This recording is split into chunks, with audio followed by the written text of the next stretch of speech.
Students, we are going to start a new chapter, that is electromagnetic waves. Now, three chapters are combined as a unit. They are electromagnetic waves, ray optics, and wave optics. These three are combined, and you are going to get 18 marks from these three chapters combined together. A very simple chapter in which you are going to learn what is an electromagnetic wave, what are its properties, electromagnetic wave as a transverse wave, and electromagnetic spectrum. This is what you are going to learn in this chapter.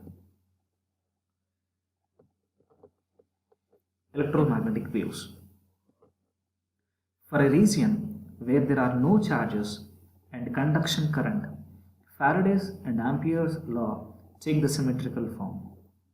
Best example, whenever you have a capacitor, in between the capacitor plates there is some empty space, where whenever a capacitor is connected in a circuit, what happens? The charge will flow through the conductor, that is through the connecting wire, and reaches the first plate where it has positive terminal if it is connected to the positive of the battery, and the other plate will get negative terminal. The question is, what is present in between them?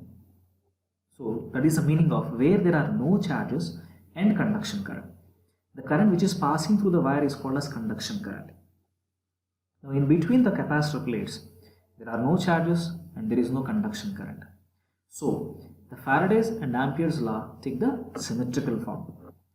That is integral E bar dot dl bar is equal to minus d phi b by dt, and integral b bar dot dl bar equal to minus mu naught epsilon naught d phi e by dt.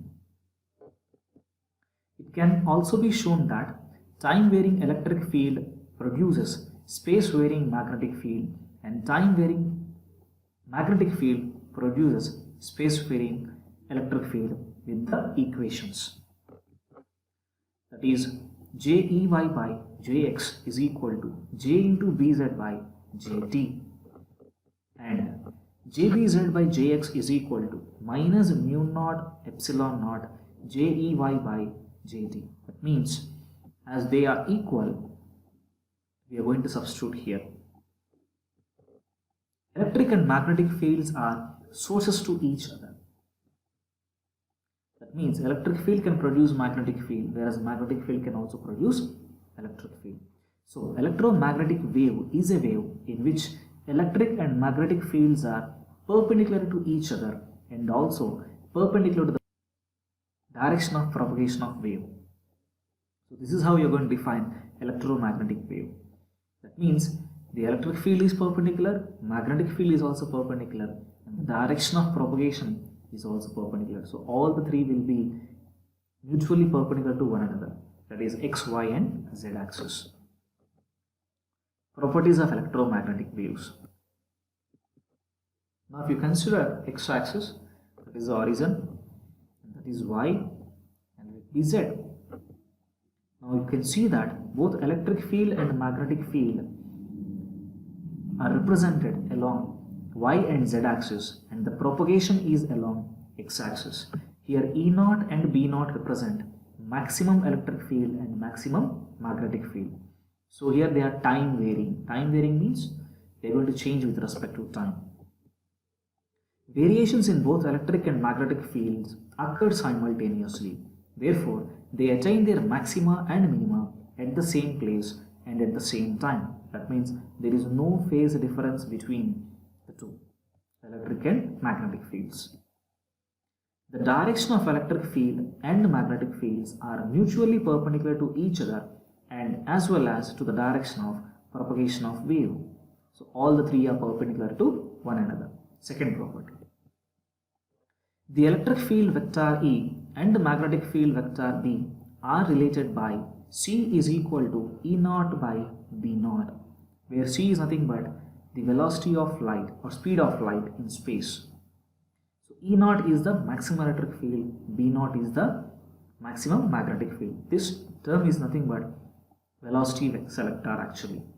So where E naught and B naught are the amplitudes of the respective fields and c is speed of light.